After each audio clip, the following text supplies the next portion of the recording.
ಎಲ್ಲರಿಗೂ ಸಕಸ್ ಪೀಪಲ್ಗೆ ಮತ್ತೊಮ್ಮೆ ಸ್ವಾಗತವನ್ನು ಕೋರ್ತಾ ತಡ ಮಾಡೋದು ಬೇಡ. ತೋಷಿತ್ ಅವರು ಆಲ್ರೆಡಿ ರೆಡಿ ಇದ್ದಾರೆ. ನನ್ನ ಪ್ರಶ್ನೆ ಇಷ್ಟೇ, ಕೇತು ಯಾವಾಗ ಏನೇನು ಫಲಗಳನ್ನ ಕೊಡ್ತಾನೆ, ಯಾವ ರಾಶಿಗಳಲ್ಲಿ ಯಾವ ನಕ್ಷತ್ರದಲ್ಲಿ ಅವನು ಹುಚ್ಚನಾಗಿರ್ತಾನೆ, ಹೈಯೆಸ್ಟ್ ಪೊಸಿಷನ್ ಅಲ್ಲಿ ಕುತ್ಕೋತಾನೆ, ಅವನು ಏನೇನ್ ಮಾಡ್ತಾನೆ ಅಲ್ವಾ, ತಿಳ್ಕೋಬೇಕಲ್ವಾ. ವಿಚಾರ ತುಂಬಾ ನಿಗೂಢವಾದ ವಿಚಾರ, ಹಾಗಾಗಿ ಮಿಸ್ ಮಾಡ್ಕೋಬೇಡಿ ಎಪಿಸೋಡ್ ಅಂತ ಹೇಳ್ತಾ ಗುರುಜಿ ತೋಷಿತ್ ಶುರು ಮಾಡಿ. ನಿಮ್ದೇ ರಾಜ್ಯ. ವೀಕ್ಷಕರಿಗೂ ಕೂಡ ನಮಸ್ಕಾರ. ದ ಕಸ್ ಪೀಪಲ್ ಚಾನಲ್ಗೆ ಸ್ವಾಗತ. ವೀಕ್ಷಕರೇ, ಇವತ್ತಿನ ದಿನ ಕೇತುವಿನ ಎಲ್ಲಾ ಒಂದು ಡೀಟೇಲ್ಸ್ ನಿಮ್ ಮುಂದೆ ತಂದು ಹೇಳ್ತಾ ಇದ್ದೀನಿ. ಸರ್, ಕೇತು ಅಂದ್ರೆ ಏನ್ ಗೊತ್ತಾ? ಕಾಂಟ್ರವರ್ಸಿ ಅಂತ. ಕೇತು ಅಂದ್ರೆ ಕಾಂಟ್ರವರ್ಸಿ ಸರ್. ಕಾಂಟ್ರವರ್ಸಿ, ಓ ಮೈ ಗಾಡ್. ಹೇಳಿ. ಕೇತು ಇಟ್ ಸೆಲ್ಫ್ ಇಸ್ ಕಾರಕ ಫಾರ್ ಕಾಂಟ್ರವರ್ಸಿ. ಕೇತು ಎಕ್ಸಾಲ್ಟೇಷನ್ ಅಂತ ತಗೊಂಡಾಗ ಅದ್ರದೊಂದು ಎಕ್ಸಾಲ್ಟೇಷನ್ ಕಾಂಟ್ರವರ್ಸಿ. ಕೇತು ಕೆಲವೊಬ್ರು ಕೇತು ಎಕ್ಸಾಲ್ಟೇಷನ್ ಆಗತ್ತೆ ಅಂತ ಹೇಳ್ತಾರೆ, ಕೆಲವೊಬ್ರು ಇಲ್ಲ ಅಂತ ಹೇಳ್ತಾರೆ. But Ketu is actually exalted. On exaltation point ಇದೆ ಕೇತು. ಕೇತು ಬಂದ್ಬಿಟ್ಟು ಸರ್ ಧನುರ್ ರಾಶಿ ಮತ್ತೆ ವೃಶ್ಚಿಕ ರಾಶಿನಲ್ಲಿ ಸೂಪರ್ ಆಗಿ ಪರ್ಫಾರ್ಮ್ ಮಾಡ್ತಾನೆ ಕೇತು. ಧನುರ್ ರಾಶಿನಲ್ಲಿ ಬಂದ್ರೆ ಜ್ಞಾನದ ಬಗ್ಗೆ ಮಾತಾಡ್ತಾರೆ. ವೃಶ್ಚಿಕ ರಾಶಿ ಎಸ್, ಸ್ಕಾರ್ಪಿಯೋ ಅಂಡ್ ಸಜಿಟೇರಿಯಸ್. ಎಸ್ಪೆಷಲಿ ಮೂಲ ನಕ್ಷತ್ರ, ಜ್ಯೇಷ್ಠ ನಕ್ಷತ್ರ ಕೇತು ಏನಾರ ಇದ್ರೆ ಪವರ್ಫುಲ್ ಕೇತು. ಅವರು highly powerful Ketu is in the chart. ಮೂಲ ನಕ್ಷತ್ರ ಮತ್ತೆ ಜ್ಯೇಷ್ಠ ನಕ್ಷತ್ರದಲ್ಲಿ ಇದ್ರೆ ಕೇಳಿಸ್ಕೊಳ್ಳಿ ವೀಕ್ಷಕರೇ, ಮೂಲ ನಕ್ಷತ್ರ ಜ್ಯೇಷ್ಠ ನಕ್ಷತ್ರದಲ್ಲಿ Ketu will be in highest position. Yes, ಅದನ್ನ ಗಂಡಾಂತ ನಕ್ಷತ್ರಗಳು ಅಂತ ಕರೀತಾರೆ. ಗಂಡಾಂತ ನಕ್ಷತ್ರಗಳು ಅಂತ. ಗಂಡಾಂತರ ಅದಕ್ಕೆ ಕಾರಣ ಆ ನಕ್ಷತ್ರದಲ್ಲಿ ಹುಟ್ಟಿದ್ರೆ ಗಂಡಾಂತರ ಅಲ್ಲ, ಆ ನಕ್ಷತ್ರದ ಗ್ರಹಗಳು ಕೂತ್ರೆ ಗಂಡಾಂತರ. ಗಂಡಾಂತರ ಅಂದ್ರೆ ಫಿಸಿಕಲಿ ನಮ್ಗೆ ಹರ್ಟ್ ಆಗುತ್ತೆ, ಪೇನ್ ಆಗುತ್ತೆ, ನೋವು ಅನ್ಭವಿಸ್ತೀವಿ, ನಮಗೆ ಕೆಟ್ಟದಾಗತ್ತೆ, ಆಬ್ಸ್ಟಿಕಲ್ ಬರುತ್ತೆ. ಅದೆಲ್ಲ that is not the case. ಗಂಡಾಂತರ ಅಂದ್ರೆ ಏನಂದ್ರೆ ಬದಲಾವಣೆ, ಟ್ರಾನ್ಸ್ಫಾರ್ಮೇಶನ್. ಜೀವನದಲ್ಲಿ ಏನೋ ಒಂದು ಅನುಭವ ಆಗುತ್ತೆ ಸರ್. ಆ ಅನುಭವದಿಂದ ಏನಾಗತ್ತೆ ಅಂದ್ರೆ ತುಂಬಾ ಕಷ್ಟಗಳಿಗೆ ಒಳಗಾಗ್ತೀವಿ. ಆ ಕಷ್ಟಗಳಿಂದ ಹೊರಗೆ ಬಂದಾಗ ಏನೋ ಒಂದು ಬದಲಾವಣೆ ನಮಗೆ ಕಂಡಿರುತ್ತೆ. ಅದನ್ನ ಈ ನಕ್ಷತ್ರಗಳು ಎಕ್ಸ್ಪ್ಲೇನ್ ಮಾಡುತ್ತೆ. ಮೂಲ ಮತ್ತೆ ಜ್ಯೇಷ್ಠ ನಕ್ಷತ್ರ, ಬುಧ ಮತ್ತೆ ಕೇತುವಿನ ನಕ್ಷತ್ರ ಸಂಧಿ, ಬುಧ ಮತ್ತೆ ಕೇತುವಿನ ಸಂಧಿ. ಓಕೆ, ಅಲ್ಲಿ ಕೇತು ಏನಾಗ್ತಾನೆ, ಎಕ್ಸಾಲ್ಟೇಷನ್ ರಿಸಲ್ಟ್ ಅನ್ನು ಕೊಡ್ತಾನೆ ಸರ್. ಒಂದು ಧರ್ಮದಲ್ಲಿ ಬರುತ್ತೆ ಕೇತು, ಇನ್ನೊಂದು ಜಲತತ್ವದಲ್ಲಿ ಕೇತು ಬಂದು ಬೀಳ್ತಾ ಇದೆ, ಅಗ್ನಿ ತತ್ವದಲ್ಲಿ ಕೇತು ಬೀಳ್ತಾ ಇದ್ದಾನೆ, ಇನ್ನೊಂದು ಮೋಕ್ಷ ತತ್ವದಲ್ಲಿ ಕೇತು ಬರ್ತಾ ಇದೆ. ಧರ್ಮ ಮತ್ತೆ ಮೋಕ್ಷದಲ್ಲಿ ಕೇತು ಎಕ್ಸಾಲ್ಟೇಷನ್ ಪಾಯಿಂಟ್ ನ ಹೊಂದ್ತಾ ಇದೆ.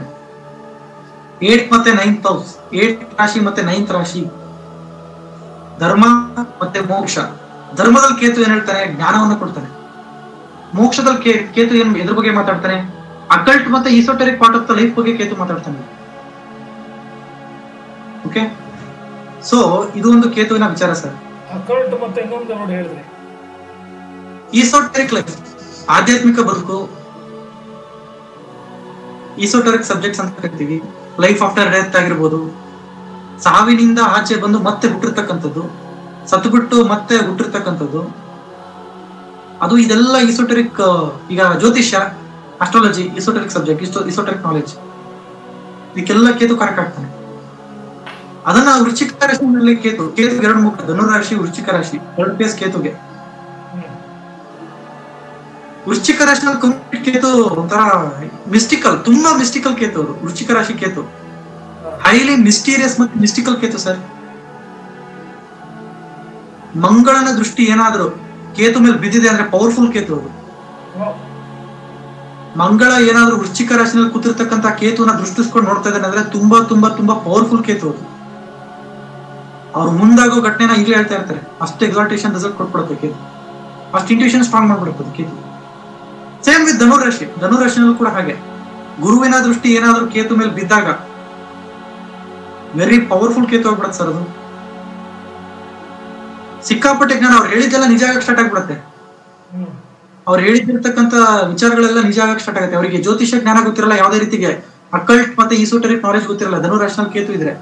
ಆದರೆ ಅವ್ರು ಇನ್ನೊಬ್ಬರಿಗೆ ಹರಿಸಿದಾಗ, ಇನ್ನೊಬ್ಬರಿಗೆ ಒಳ್ಳೇದನ್ನ ಬಯಸಿದಾಗ, ಇನ್ನೊಬ್ರಿಗೆ ಏನೋ ಒಂದು ಮಾತು ಹೇಳಿದಾಗ, ನೋಡಪ್ಪ ಹಿಂಗಾಗತ್ತೆ, ಈ ಕೆಲಸ ಹಿಂಗ್ ಮಾಡಕ್ ಹೋಗ್ಬೇಡ, ನನ್ ಒಳ ಮನ್ಸು ಹೇಳ್ತಾ ಇದೆ, ಅದು ಆಗಿರುತ್ತೆ. ಅವ್ರು ಹೇಳೋದೆಲ್ಲ ಸತ್ಯ ಆಗಕ್ಕೆ ಸ್ಟಾರ್ಟ್ ಆಗುತ್ತೆ. That is Dhanurashi Ketu. ಕೇತುಗೆ 2 ಮುಖ. ವೃಶ್ಚಿಕ ರಾಶಿನಲ್ಲಿ ಟ್ರಾನ್ಸ್ಫಾರ್ಮೇಶನ್ ಬಗ್ಗೆ ಹೇಳ್ತಾನೆ, ಧನು ರಾಶಿನಲ್ಲಿ ನ್ಯೂ ಬಿಗಿನಿಂಗ್ ಬಗ್ಗೆ ಹೇಳ್ತಾನೆ. ಇದು ಒಂದು ಕೇತುವಿನ ಮಿಸ್ಟಿಕಲ್ ಪಾರ್ಟ್. ಕೇತು ಇನ್ನೊಂದು ಅಕಾಂಪ್ಲಿಷ್ಮೆಂಟ್ ಬಗ್ಗೆ ಹೇಳ್ತಾನೆ ಸರ್. ಯಾವುದೋ ಒಂದು ಜನ್ಮದಲ್ಲಿ ಸಿಕ್ಕಾಪಟ್ಟೆ ತಂತ್ರ ಮಂತ್ರ ಯಂತ್ರಗಳ ಸಾಧನೆ ಮಾಡಿರ್ತೀರಾ, ಅಲ್ಲಿ ಕೇತು ಏನಾಗುತ್ತೆ ಅಂದ್ರೆ ವೃಶ್ಚಿಕ ರಾಶಿನಲ್ಲಿ ಬಂದು ಕೂತ್ಬಿಡುತ್ತೆ. ಅದೊಂದು ರೀಸನ್ ಇರುತ್ತೆ. ಯಾವುದೋ ಒಂದು ಎಷ್ಟೋ ಜನ್ಮಗಳಲ್ಲಿ ನೀವು ತಪಸ್ ಮಾಡಿರ್ತೀರಾ, ಯಾವುದೋ ದೇವರ ಆರಾಧನೆ ಮಾಡಿರ್ತೀರಾ, ಉಪಾಸನೆ ಮಾಡಿರ್ತೀರಾ, ಅದಾದ್ಮೇಲೆ ಈ ಟೆಕ್ನಾಲಜಿ ರಿಲೇಟೆಡ್ ವರ್ಕ್ ಮಾಡಿರ್ತೀರಾ, ಅವಾಗಲ್ಲಿ ಕೇತು ವೃಶ್ಚಿಕ ರಾಶಿನಲ್ಲಿ ಬಂದು ಕೂತ್ಕೊಳ್ಳುತ್ತೆ. ಇದ್ರ ಬಗ್ಗೆ ಕೇತು ಮಾತಾಡುತ್ತೆ. ಇನ್ನು ಧನು ರಾಶಿನಲ್ಲಿ ಕೇತು ಯಾಕೆ ಕೂತ್ಕೊಳ್ತು? ಧರ್ಮ ಪಾಲನೆ ಮಾಡಿರ್ತೀರ, ವೇದಗಳ ಅಧ್ಯಯನ ಮಾಡಿರ್ತೀರ, ಟ್ರಾವೆಲಿಂಗ್ ಬಹಳ ಮಾಡಿರ್ತೀರ, ಗೊತ್ತಿಲ್ಲದಿರೋ ಜಾಗಕ್ಕೆಲ್ಲ ಟ್ರಾವೆಲಿಂಗ್ ಮಾಡಿರ್ತೀರ, ಟ್ರಾವೆಲಿಂಗ್ ಮಾಡಿ ಅದ್ರ ಸತ್ಯ ತಿಳಿದಿರ್ತೀರ. ಅದಕ್ಕೆ ಮೂಲ ನಕ್ಷತ್ರದಲ್ಲಿ ಕೇತು ಉಚ್ಚಾಗತ್ತೆ. ಮತ್ತೆ ಮೂಲ ನಕ್ಷತ್ರ ಅಂದ್ರೆ ರಿಸರ್ಚ್ ಬಗ್ಗೆ, ರಿಸರ್ಚ್ ಓರಿಯೆಂಟೆಡ್ ನಕ್ಷತ್ರ ಸರ್ ಅದು. ಮೂಲ ನಕ್ಷತ್ರ ಇದೆ ನಕ್ಷತ್ರ ಆಫ್ ರಿಸರ್ಚ್. ಅಲ್ಲಿ ಯಾಕೆ ಕೇತು ಉಚ್ಚಾಗ್ತದೆ ಅಂದ್ರೆ ಕೇತುಗೆ ರಿಸರ್ಚ್ ಅಂದ್ರೆ ಇಷ್ಟ, ಕಂಡಿಡಿಯೋದು, ಬೇರೆ ಸಮೇತ ಕಂಡಿಡ್ತಕ್ಕಂಥದ್ದು. ಋಷಿ ಮೂಲ ಅಂತ ಕರಿತೀವಲ್ಲ, ಮೂಲವನ್ನ ಪತ್ತೆ ಹಾಕ್ತಕ್ಕಂತ ಒಂದು ವಿಚಾರ ಕೇತು ಮೂಲ ನಕ್ಷತ್ರದಲ್ಲಿ ಮಾತಾಡ್ತಾನೆ. ಜ್ಯೇಷ್ಠ ನಕ್ಷತ್ರ ಒನ್ ಆಫ್ ದ ಬಿಗ್ಗೆಸ್ಟ್ ನಕ್ಷತ್ರ, ಜ್ಞಾನದ ನಕ್ಷತ್ರ ಜ್ಯೇಷ್ಠ ನಕ್ಷತ್ರ.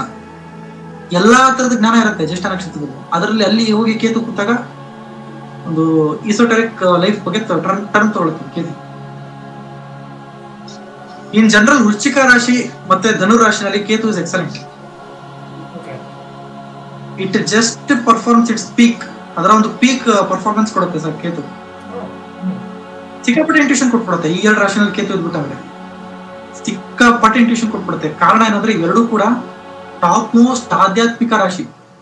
ಹೈಯೆಸ್ಟ್ ಧರ್ಮ ತ್ರಿಕೋಣ ಬಂದ್ಬಿಟ್ಟು ಧನು ರಾಶಿ ಅಂದ್ರೆ 9ನೇ ಮನೆ. ಹೈಯೆಸ್ಟ್ ಮೋಕ್ಷ ತ್ರಿಕೋಣ, ಹೈಯೆಸ್ಟ್ ಮೋಕ್ಷ ಅಷ್ಟಮ ವೃಶ್ಚಿಕ ರಾಶಿ 8ನೇ ಮನೆ. Life after death, living legend, ಈ ತರ. ಇದೊಂದು ಕೇತುವಿನ ವಿಚಾರ ಆಗಿತ್ತು. ಇನ್ನೊಂದು ಕೇತುವಿನ ವಿಚಾರ ಏನ್ ಗೊತ್ತಾ? ಆಯ್ತು, ಇವೆರಡು ಒಂದು ರಾಶಿಗಳ ಬಗ್ಗೆ ನಾವು ಮಾತಾಡಿದ್ವಿ.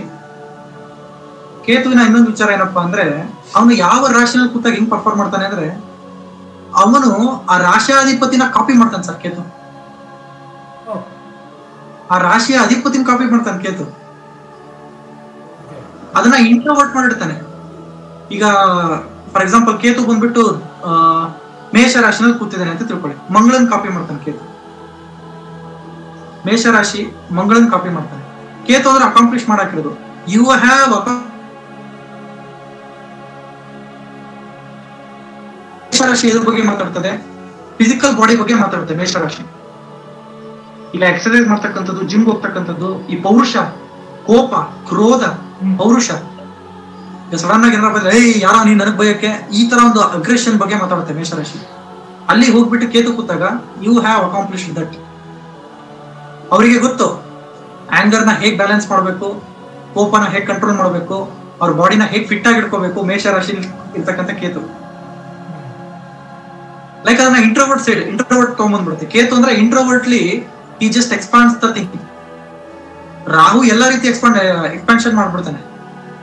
ಕೇತು ಇಂಟ್ರೋವರ್ಟ್ ಸೈಡ್ ಆಫ್ ಒಂದು ಸರ್ಟೆನ್ ಪ್ಲಾನೆಟ್ ಅಷ್ಟೇ ಎಕ್ಸ್ಪಾಂಡ್ ಮಾಡ್ತಾ ಹೋಗ್ತಾರೆ. ಇಂಟ್ರೋವರ್ಟ್ ಸೈಡ್, ಆ ಒಂದು ವಿಚಾರದ ಇಂಟ್ರೋವರ್ಟ್ ಮತ್ತೆ ಸ್ಪಿರಿಚುವಲ್ ಸೈಡ್.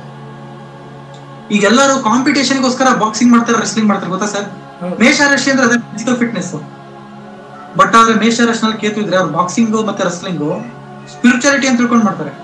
ಆತ್ಮವನ್ನ ರಕ್ಷಿಸ್ತಕ್ಕಂತ ಒಂದು ಕಲೆ, ಈ ತರ ಒಂದು thought.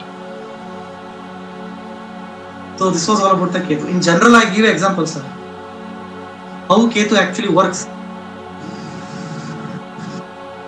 This was all about the Ketu. ನಿಮ್ಗೆ ಏನಾದರೂ ಡೌಟ್ ಇದ್ರೆ you can go it sir. ಇಲ್ಲ, ಇಷ್ಟು ಕೂಲಂಕುಷವಾಗಿ ಡೀಟೇಲ್ ಆಗಿ ಹೇಳೋದ್ರಿಂದ ಯಾವ ಡೌಟು ಇಲ್ಲ. ಸೊ ವೀಕ್ಷಕರಿಗೆ ಎಲ್ಲರಿಗೂ ಅರ್ಥ ಆಗಿದೆ ಅಂತ ಅನ್ಕೊಳ್ತಾ, ದಯಮಾಡಿ ಎಪಿಸೋಡ್ ನೋಡಿ ಸುಮ್ಮನೆ ನೀವು ಓಕೆ ಅಂತ ಸುಮ್ಮನೆ ಆಗ್ಬಿಡ್ಬೇಡಿ. ಕಮೆಂಟ್ಸ್ ಅಲ್ಲಿ ನಮಗೆ ಪ್ರಶ್ನೆಗಳನ್ನ ಕೇಳಕ್ಕೆ ಸ್ಟಾರ್ಟ್ ಮಾಡಿ. ಯಾಕೆಂದ್ರೆ ಜನ ಫೋನ್ ಮುಖಾಂತರ ಕೇಳ್ತಾರೆ, ಆದರೆ ಕಮೆಂಟ್ಸ್ ಅಲ್ಲಿ ಕೇಳಿದಾಗ ಏನಾಗುತ್ತೆ, ನಮಗೆ ಆನ್ಸರ್ ಮಾಡ್ಲಿಕ್ಕೆ ಈಸಿ ಆಗುತ್ತೆ. ಮತ್ತೆ ನಿಮಗೆ ಪ್ರತಿಯೊಂದು ಕಮೆಂಟ್ಸ್ಗೂ ಆನ್ಸರ್ ಮಾಡ್ತೀವಿ ಅಂತ ಹೇಳ್ತಾ, ನಿಮಗೆ ಮತ್ತೊಮ್ಮೆ ನಮ್ಮ ಚಾನಲ್ ಸಬ್ಸ್ಕ್ರೈಬ್ ಆಗಿ ಅಂತ ಕೇಳ್ಕೊತಾ, ಎಂಕರೇಜ್ ಮಾಡಿ ಅಂತ ಕೇಳ್ಕೊತಾ ಧನ್ಯವಾದಗಳು ತಿಳಿಸ್ತಾ ಇದ್ದೀನಿ. ಗುರುಗಳ ನಿಮಗೂ ಧನ್ಯವಾದಗಳು. ಮತ್ತೊಮ್ಮೆ ಹೊಸ ವಿಷಯಗಳು ತಗೊಂಡು ಬರ್ತಾ ಇರ್ತೀವಿ, ನೋಡ್ತಾ ಇರಿ. ನಮ್ಮ ಜೊತೆಗೆ ಜ್ಯೋತಿಷ ನೀವು ಕೂಡ ಅರ್ಥ ಮಾಡ್ಕೊಳ್ಳಿ, ಕಲ್ತ್ಕೊಳ್ಳಿ ಅಂತ ಹೇಳ್ತಾ ಧನ್ಯವಾದ.